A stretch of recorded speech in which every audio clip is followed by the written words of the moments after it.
Hello everyone! Tonight's story takes us back to the dark, gaslit streets of Victorian London, to the world of the forgotten night soil men, the invisible workers who kept the great city clean while everyone else slept. Before we begin today's video, I could really use your help. We've noticed the channel's reach has dipped a little, and one of the best ways you can support us is by subscribing. It's quick, completely free, and it helps us carry on bringing you new and fascinating stories. Your support truly means the world to us, and together we can keep this channel growing. Thank you ever so much. Now, let's get on with today's story. And before you settle in, tell me in the comments, where are you watching from, and what time is it where you are? It's always fascinating to see how many corners of the world gather here each night. So, dim the lights, maybe turn on a quiet fan for that gentle background hum, and let's step together into the shadows of Victorian London. I'm an old man now, my hands gnarled like the roots of ancient trees, my back bent from decades of labour that polite society preferred not to acknowledge. When I close my eyes, I can still smell it, that particular mixture of human waste lime and the damp brick of London's narrow alleyways. The scent clings to memory more stubbornly than it ever clung to my clothes, though God knows I scrub myself raw each dawn, trying to wash away the night's work before the city awoke. They called us night soil men, though we had other names too, whispered behind gloved hands and lace fans. The necessary men, the gold finders, the toshers of the privy vaults. We were the ones who came when darkness fell, who emptied the cesspits and privies of London's great houses and humble dwellings alike. We were essential, yet invisible. We kept the city from drowning in its own filth, yet we were treated as though we ourselves were the filth we carried. I began this work in the spring of 1855, when I was but 17 years old. My father had worked the night soil routes before me, and his father before him. It was not a profession one chose with pride or ambition. It was what one did when there was nothing else. When hunger gnawed at your belly and the workhouse loomed like a shadow at your back. Would you have taken on such a role, knowing what it involved? I wonder this sometimes, looking at the young people who pass my window now, their faces clean and their prospects seemingly boundless. They cannot imagine what it meant to make your living in the dark, to be shunned even as you performed a service without which the city could not function. I remember my first night with the clarity that trauma provides. My father woke me at 9:30 in the evening, long after the respectable folk had taken to their beds. The moon was hidden behind thick clouds, and a light rain fell, turning the cobblestones slick beneath our boots. "Keep your mouth closed when you work," he told me as we walked through the silent streets of Clerkenwell. "Breathe through your nose if you can, and when you can't, breathe shallow. Never deep, never gulp the air." I nodded, though I did not yet understand. How could I? I'd spent my childhood like any other poor boy in London, playing in streets that stank of horse dung and rotting vegetables, of smoke and poverty. I thought I knew what unpleasant smells were. I was a fool. We carried our tools with us, wooden buckets reinforced with iron bands, long-handled scoops and smaller implements for reaching into the corners of the pits. My father also carried a dark lantern, its light carefully shielded so as not to disturb the households we would serve. We were to be ghosts, you see, spectres who came and went in darkness, leaving no trace of our presence save for the mysteriously emptied privy vaults. Our first call that night was to a townhouse in Bloomsbury, a fine establishment of 4 stories with a black iron fence and a servant's entrance down a narrow side alley. My father knocked 3 times on the back door, a signal, I would learn, that the night soil men had arrived. A weary-looking maid, her cap askew and her face pinched with distaste, opened the door just wide enough to let us pass. "The family wants it done quiet," she whispered. "The mistress is entertaining tomorrow, and she'll have your heads if you wake anyone." My father nodded. He knew his business. We made our way through the darkened kitchen and out into the back garden, where a small wooden structure stood in the corner, half hidden behind an overgrown lilac bush. It was the privy, separate from the house as was common in those days, before the great sewers were built. "Watch," my father said, setting down his bucket. He lifted the wooden seat and peered into the vault beneath with his shielded lantern. Then he handed me the light. "Hold this steady. Don't let it waver." I held the lantern while he descended partway into the pit. There were footholds built into the brick sides for this purpose, and began to scoop out the accumulated waste of months. The smell hit me like a physical blow. It was not merely unpleasant, it was overwhelming, suffocating, a stench so thick it seemed to coat the inside of your throat and lungs.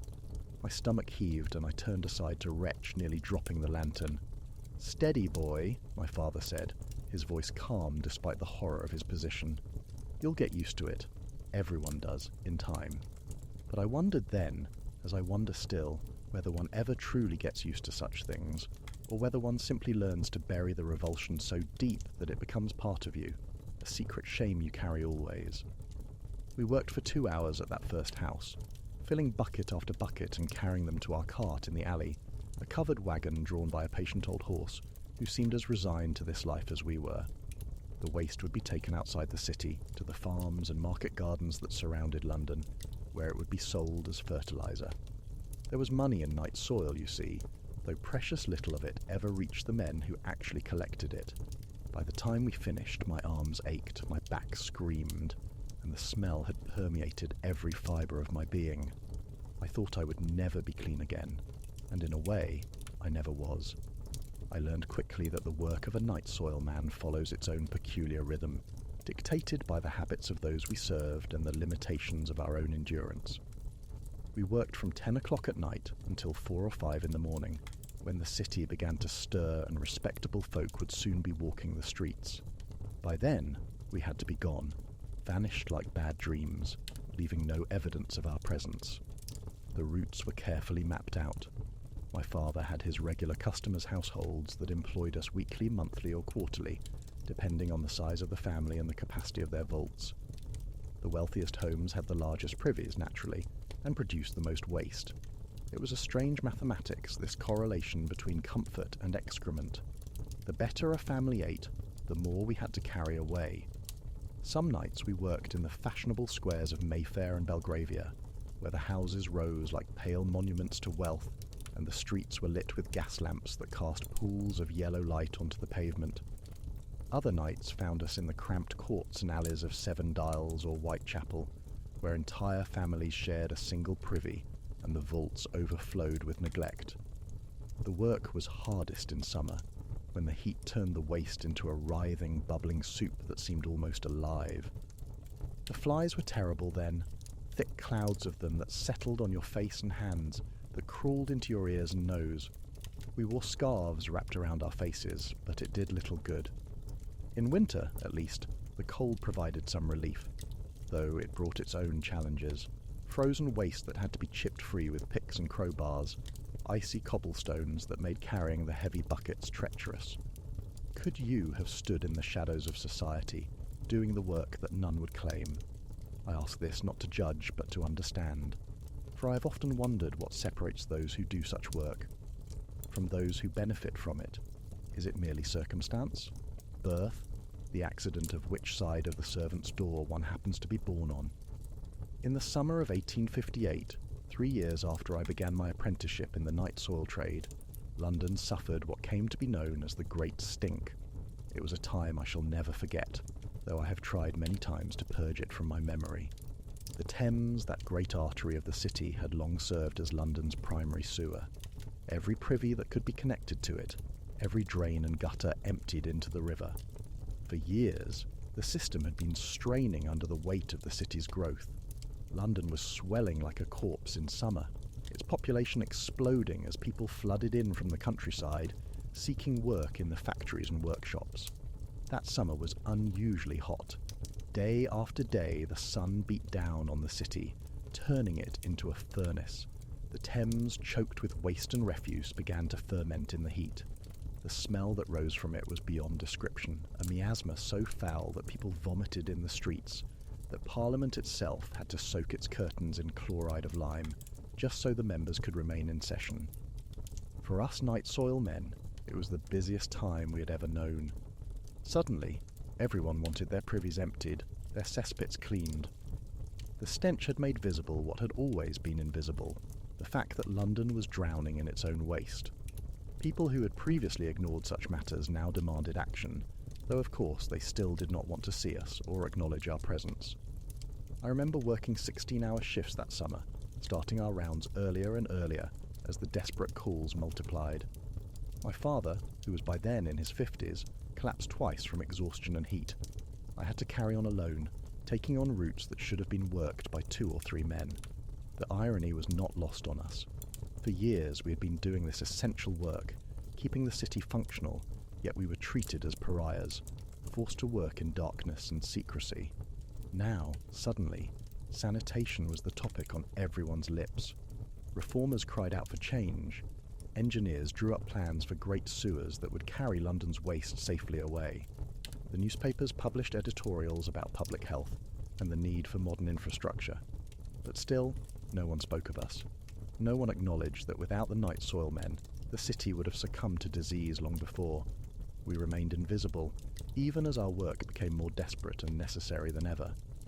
It was during the Great Stink that I began to understand the true nature of our position in society. We were necessary but shameful, essential but despised. We existed in a peculiar limbo, relied upon yet rejected, needed yet hidden away like a family secret. Over the years I came to know the private habits of hundreds of families, from the near nobility of Grosvenor Square to the struggling clerks of Islington. One learns a great deal about people from their waste, though it is not knowledge that brings comfort or joy. The wealthy, I discovered, were no cleaner in their habits than the poor. They simply had more space between themselves and their filth. Their privies were better built, certainly, with proper ventilation shafts and brick-lined vaults. Some even had the new water closets, though these were rare in the 1850s and often caused as many problems as they solved, backing up and overflowing when the drains became clogged. I remember one house in particular in Kensington, where a baronet and his family resided.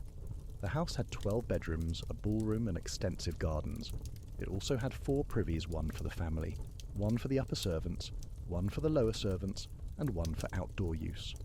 We serviced all 4 once a month, arriving at midnight and working until nearly dawn. The family privy was a marvel of Victorian engineering, marble-lined, with a polished wooden seat and a small window that provided ventilation. Yet despite its elegance, the vault beneath contained the same base matter as any other. Human waste does not discriminate by class, though the manner in which we dispose of it certainly does. The mistress of that household never spoke to us directly. She would leave instructions with the housekeeper, who would relay them to the head maid, who would finally communicate them to us at the kitchen door. It was as though we were contagious, as though our profession might somehow contaminate those of higher station through mere proximity.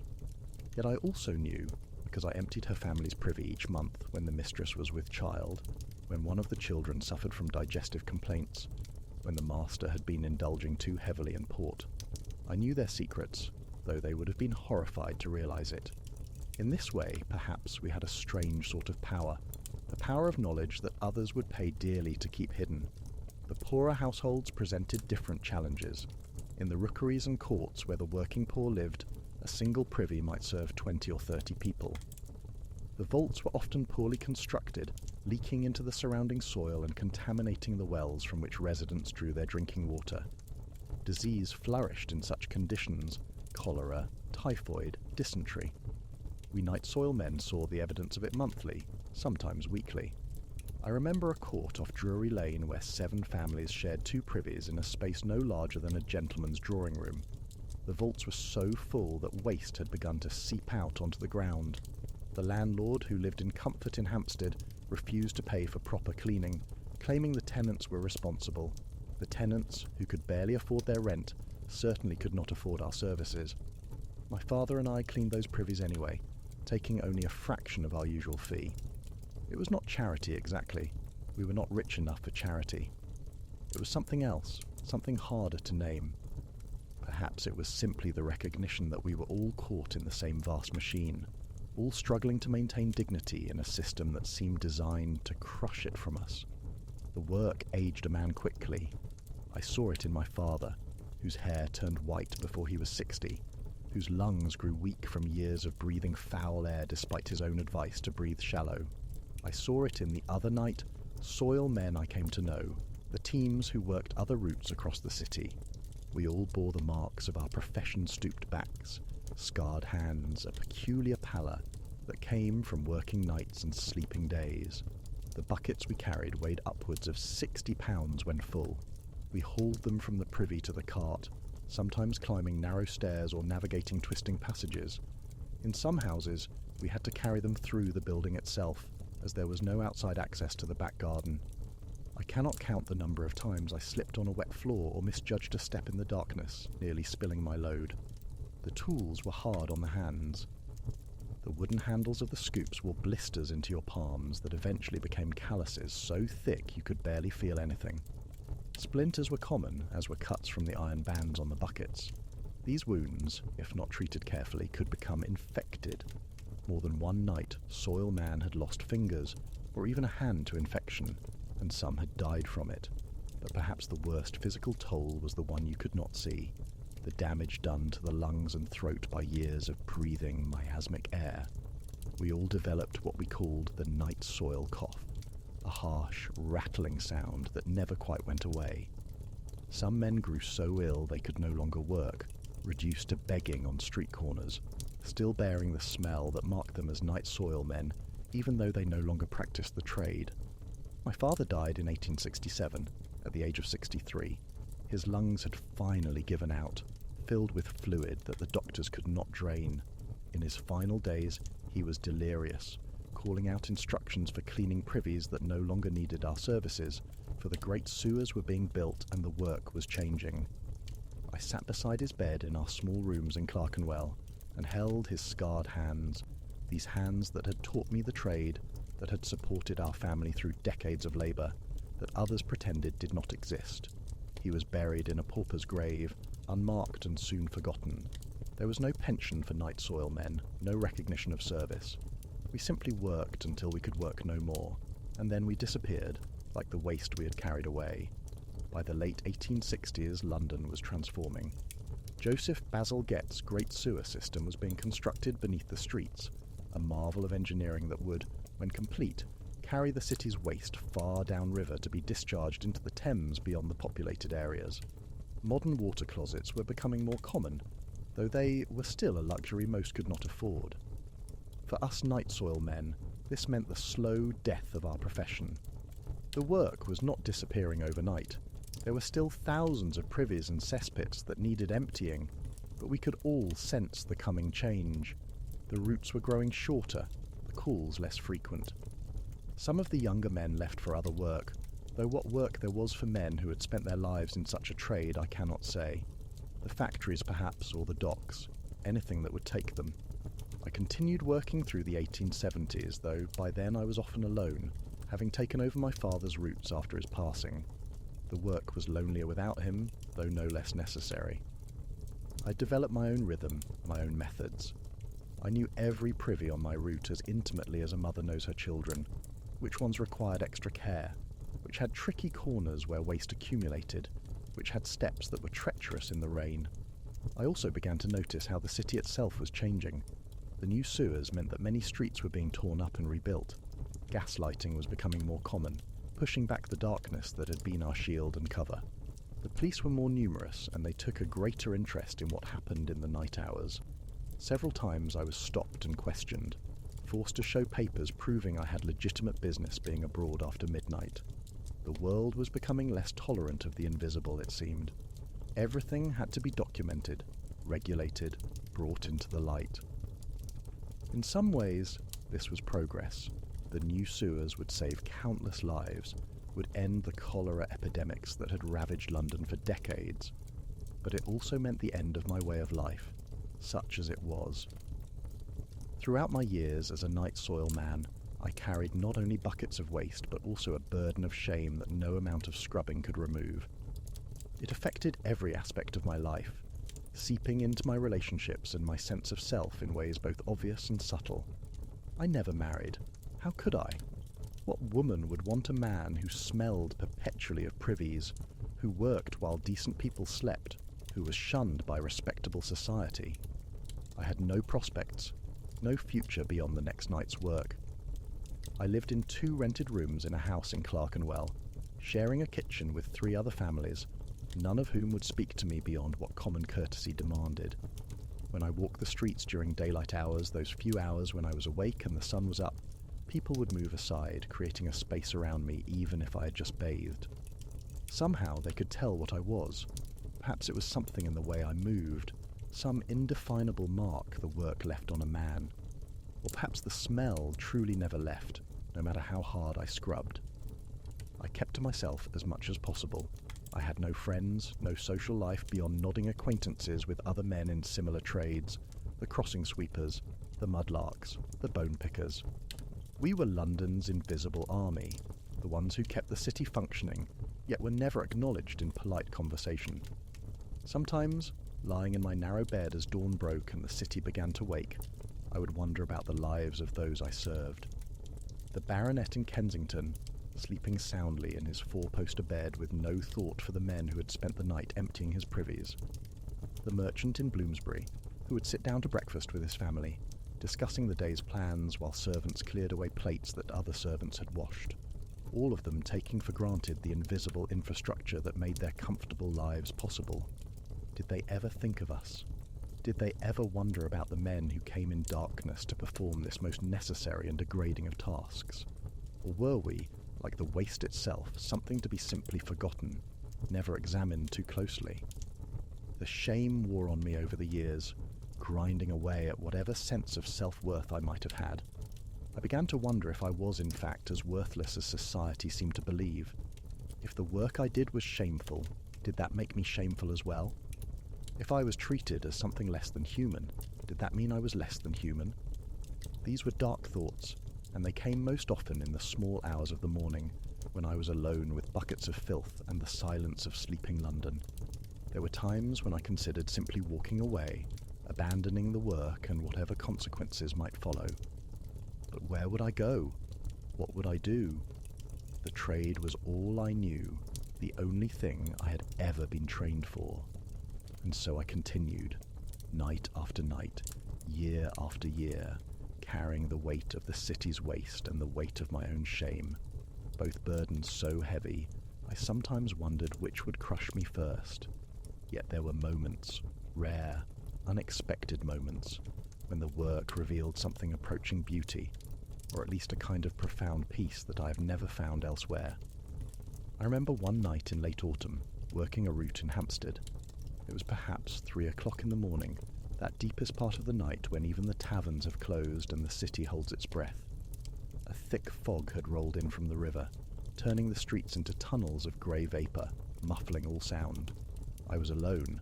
I'd been working alone for some time by then, and I paused in my work to rest my aching back. The house whose privy I was emptying sat on a small rise, and from the garden I could look out over London, or at least the ghostly suggestion of it through the fog. Somewhere in that vast darkness, 2 million people slept, each one producing the waste that men like me existed to remove. It was a sobering thought, but also somehow comforting in its immensity. I was small, insignificant, but I was part of something larger, part of the great machine that kept the city alive. A fox appeared at the edge of the garden, materializing from the fog like a spirit. It regarded me calmly for a long moment, unafraid, then disappeared again into the greyness. I realized that I had become, in my own way, a creature of the night, like the fox adapted to darkness, moving through a world that others only glimpsed in daylight. There was a strange freedom in that, in being so completely outside the normal bounds of society that I was almost free of it entirely. Another time, in summer, I was working near the river in Chelsea. It was a warm night, and the sky was clear, filled with more stars than one usually saw in the city. I had finished my work and was standing beside my cart, looking up at the heavens, when I was struck by the absurdity of my position. Here I was, standing beside a cart full of human waste, stinking and exhausted, yet looking at the same stars that the philosophers and poets looked at.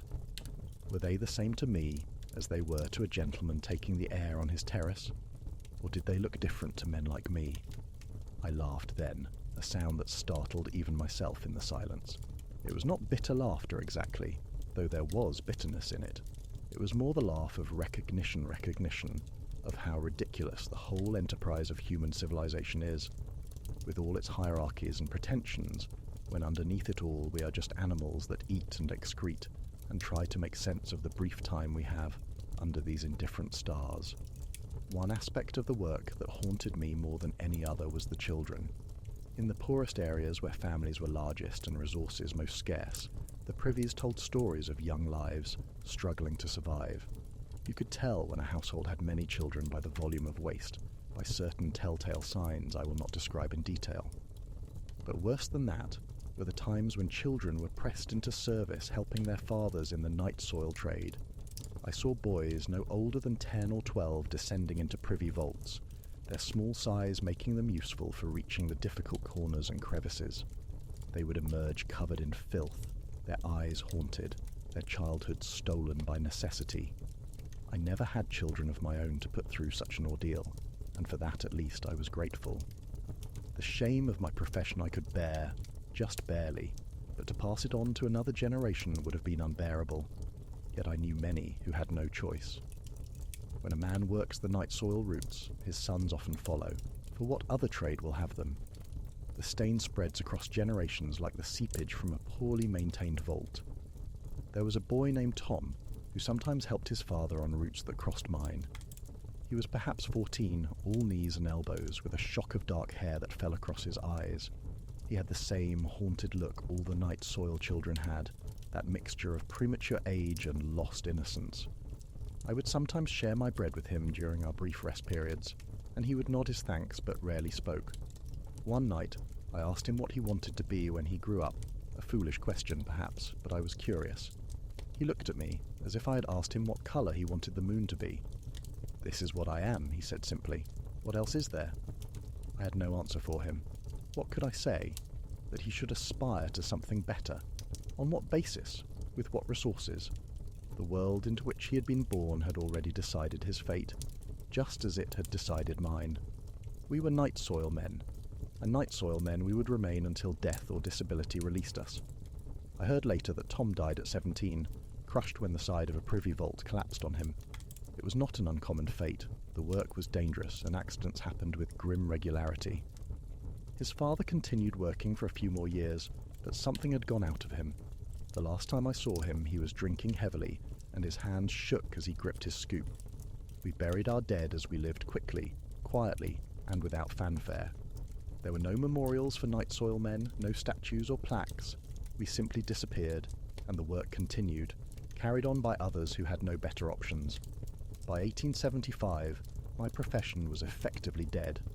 Bazalgette's sewers were complete, a vast underground network that carried London's waste away with efficient, invisible modernity. Water closets were becoming standard in new construction, and even many older buildings were being retrofitted with them. The age of the privy vault was ending, and with it, the age of the night soil man. I was 47 years old, with no other skills and no prospects. I had spent 30 years doing work that was now obsolete, made unnecessary by progress and engineering. I should have been grateful, I suppose. The new sewers meant better health for everyone, meant an end to the cholera epidemics, and the terrible summers when disease swept through the crowded tenements. But gratitude was not what I felt. Instead, I felt adrift, purposeless. My identity, such as it was, had been bound up in the work. I was a night soil man.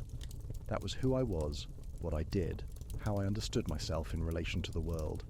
Now I was nothing, a relic of a disappearing past, a man whose skills were no longer needed. I tried to find other work. I applied at factories, at warehouses, at the docks, but I was too old, they said, or too specialised. More than once I saw recognition in the eyes of those who interviewed me, saw them recoil slightly when they realised what I had been. The stain of the profession clung to me even now, even though I no longer practised it. Eventually I found work as a general labourer, hauling bricks and mortar for construction sites. The pay was poor and the work hard, but at least it was work. At least it gave me a reason to rise each day. But it was not the same. I missed the nights, strange as that sounds. I missed the peculiar peace of the dark streets, the sense of moving through a secret world that others never saw. I am, as I said at the beginning, an old man now. I sit in a small room in a boarding house in Shoreditch, living on the meagre savings I managed to accumulate, and a small parish pension. My health is poor. The night soil cough never left me, and my lungs grow weaker each year. I do not expect to see many more winters. When I look back on my life, I find it difficult to know what to think, how to judge it. By any conventional measure, I failed. I never married, never had a family, never accumulated wealth or status. I spent the best years of my life doing work that others found disgusting, work that marked me as less than fully human in the eyes of respectable society. Yet I kept London clean. That is not nothing. The work I did, that my father did, that thousands of other night soil men did, was essential to the functioning of the city. Without us, London would have drowned in its own waste. Disease would have been even more rampant than it was. We were the invisible infrastructure, as necessary as the bricks and mortar of the buildings themselves. There is a kind of dignity in that, I think, though it is a strange and bitter dignity. We were necessary men, essential men, even if we were never acknowledged as such. We did what needed doing, without complaint or recognition, because it had to be done. Is that not, in its way, a kind of heroism?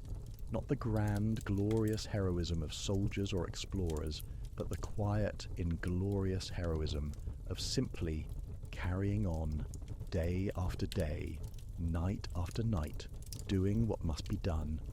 I think of all the households I served over those 30 years, the wealthy and the poor, the kind and the cruel, the fastidious and the slovenly.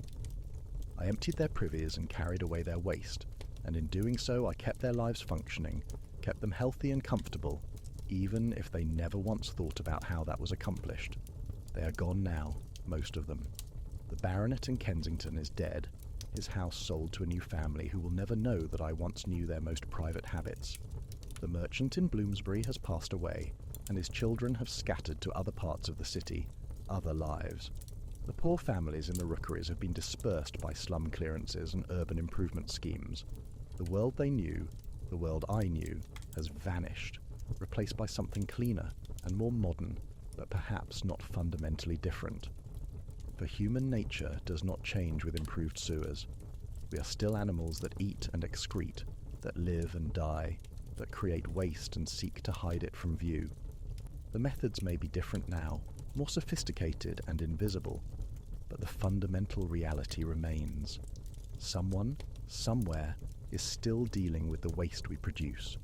We simply do not see them, do not think about them, just as no one thought about us. If there are lessons to be drawn from my life, from my years as a night soil man, they are these. First, that all human life rests on a foundation of invisible labour. The comfortable lives of the wealthy, the very possibility of civilized society, depends on work that most people never see and never think about. Every time you use a modern water closet, every time you enjoy the comfort of proper sanitation, remember that this convenience exists because someone, somewhere, designed and built and maintains the systems that make it possible. They are invisible to you, as I was invisible, but they are no less essential for that. Second, that there is no shame in honest work, no matter how degrading it may seem. I did what I had to do to survive, and I did it as well as I could. I took pride in my work, in my thoroughness and reliability, even when others saw it as shameful.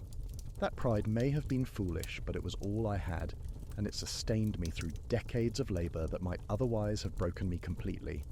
Third, that society's hierarchies are both necessary and absurd.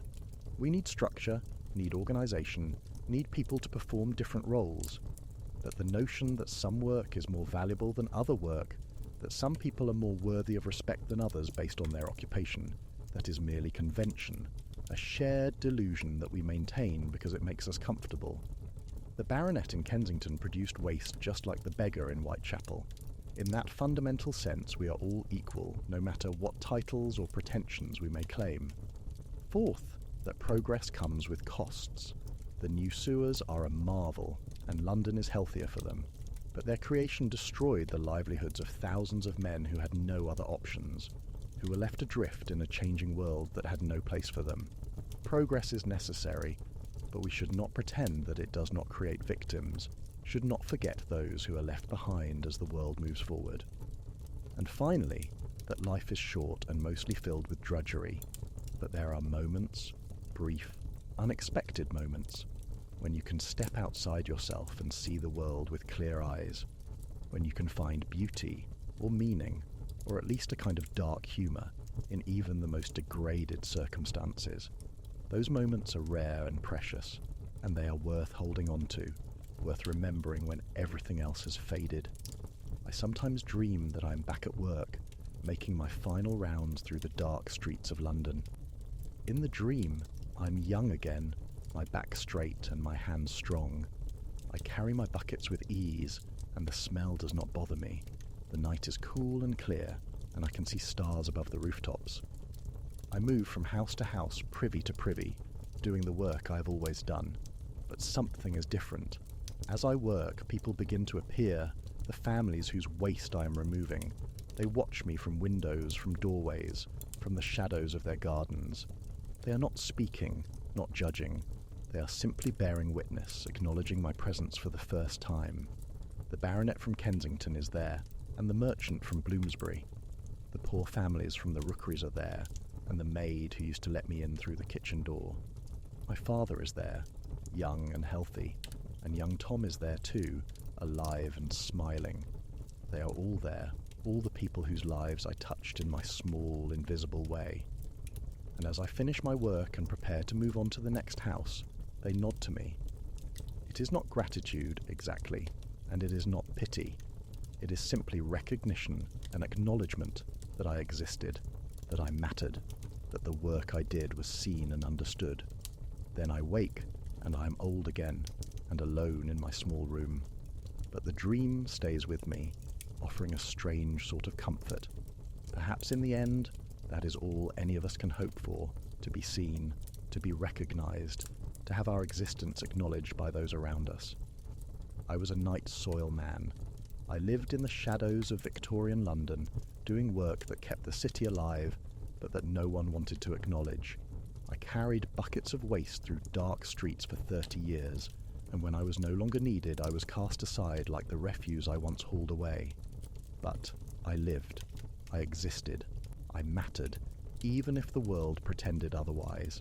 And perhaps, in writing these words, in bearing witness to my own life and the lives of those like me, I can finally claim a kind of vindication, not the grand vindication of historical recognition or public gratitude, but the simple, quiet vindication of having one's story told, of having one's existence recorded for those who come after. As I write these final words, the evening light is fading outside my window.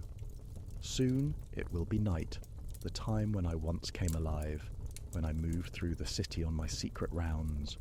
I'm too old and too weak for such work now, but part of me still wakes when darkness falls, still feels the pull of those old roots, still hears the echo of my father's voice teaching me the trade. There are questions I've carried with me all these years, questions I pose now to you, who read these words. Would you have taken on such work if it meant the difference between survival and starvation? Could you have maintained your dignity while performing tasks that society deemed degrading? Would you have found, as I did, that there is a strange kind of freedom in being so completely outside the bounds of respectability that nothing more can be taken from you? And more importantly, do you think of us now when you use the conveniences of modern sanitation? Do you remember that these systems did not spring into being fully formed, that they replaced an older order in which real men, flesh and blood, with hopes and fears and families, did the dirty work of keeping civilization clean? We are forgotten now, we night soil men. Our profession has passed into history, remembered if at all as a curious footnote to the story of Victorian progress. But we lived, we suffered, we endured, and in our way we built the foundation on which the modern city stands. I do not ask for monuments or memorials. I do not expect gratitude or recognition. I ask only this, that you remember we existed, that you acknowledge the invisible labour that makes your comfortable life possible, that you treat with respect those who do the work that no one else wants to do, for they are as human as you are, as deserving of dignity, even if they are covered in filth. The work of civilization is never clean. It requires someone to handle the waste, to deal with the unpleasant realities that polite society prefers not to think about. In my time, it was the night soil men. In yours, it is others. Different names, different methods, but the same essential truth, that comfort requires someone to bear the burden of keeping that comfort possible. Do not forget them. Do not look away. There is one last memory I wish to share, one moment that has stayed with me more clearly than almost any other. It was in the spring of 1871, a cool night with a light rain falling. I was working alone, as I often did by then, emptying a privy in a modest house in Islington. The family was neither rich nor poor, a clerk's family perhaps, struggling to maintain respectability on limited means. As I worked, I heard a sound from the house, a child crying. Not the wailing of an infant, but the frightened sobs of a child old enough to understand fear. Then I heard a woman's voice, soft and soothing, singing a lullaby. The words were indistinct, but the melody carried clearly through the still night air. I paused in my work, leaning on my scoop, listening. The singing continued for several minutes, and slowly the child's crying quieted. There was something unbearably beautiful about that moment, the mother comforting her frightened child, singing away the fears of the night, while just outside in the garden, I stood in darkness, covered in filth, performing the task that would allow them to continue their comfortable ordinary life.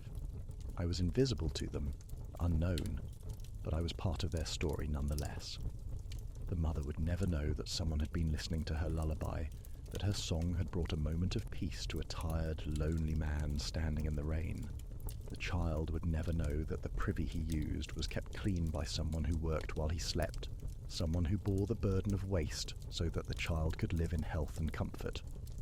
In that moment, I understood something profound, that we are all connected in ways we never see, that the life of the city is a vast web of invisible threads linking us all together.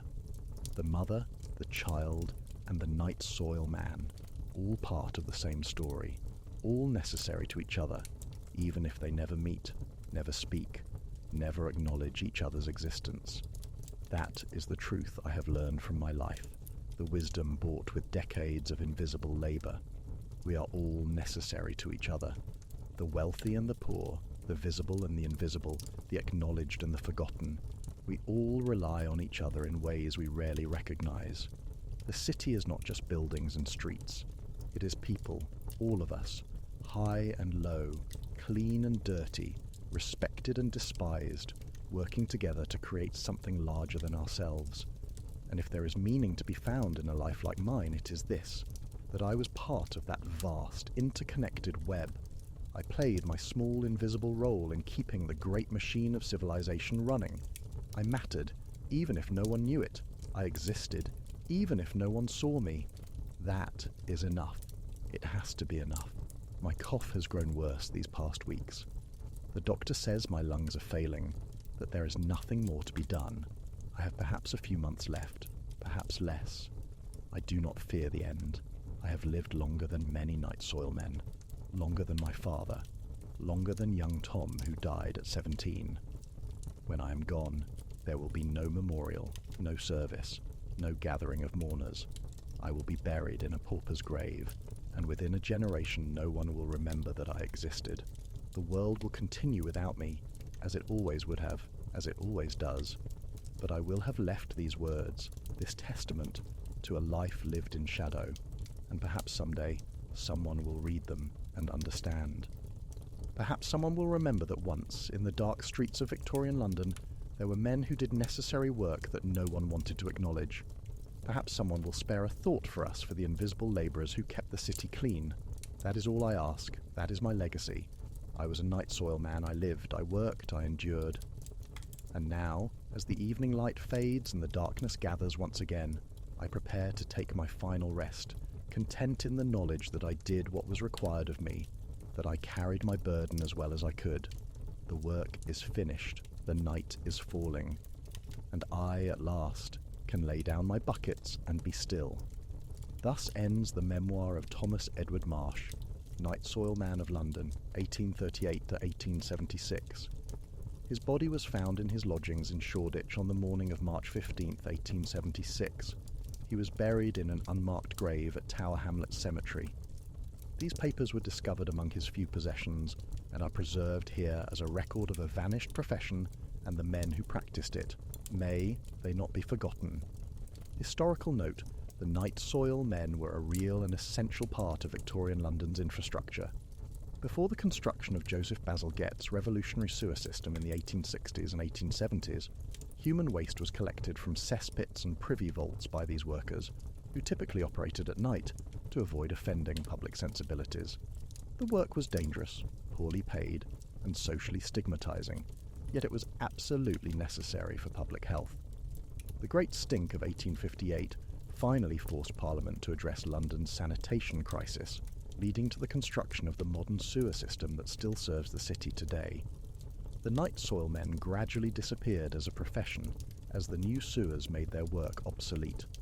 By the 1880s, the trade had largely vanished, and with it went an entire way of life, hard, degrading, but essential, that is now remembered, if at all, only as a historical curiosity.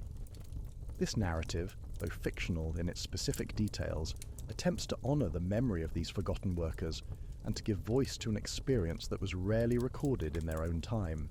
The conditions described, the social attitudes referenced, and the historical context are all based on documented fact. The individual story is imagined, but the larger truth it represents is real.